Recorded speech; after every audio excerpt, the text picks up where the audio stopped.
While not as common as knee or hip arthritis, ankle arthritis is usually caused by injury or trauma. Over the years, cartilage is lost until it becomes bone-on-bone ankle arthritis. Total ankle replacement or arthroplasty is a procedure that we do to replace the arthritic ankle joint. We go into the ankle, we remove the arthritis, and replace that with metal and plastic in between to mimic the normal anatomy of an ankle joint. Ankle replacement surgery is for patients with end-stage ankle arthritis and for whom conservative treatments have failed. While ankle replacement is not new, it's much improved. What has changed is that now we have a better design that mimics the anatomical ankle joint.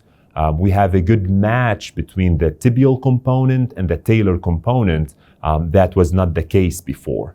So all these enhancements in the design itself allowed us to achieve a more successful result with ankle replacements.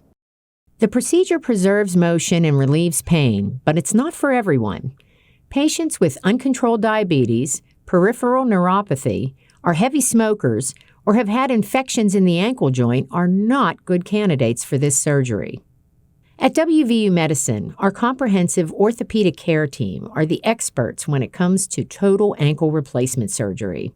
Here at WVU Medicine, we have all the needed equipment and resources to plan a good ankle replacement, including weight-bearing CT scan, including 3D printed options if need be.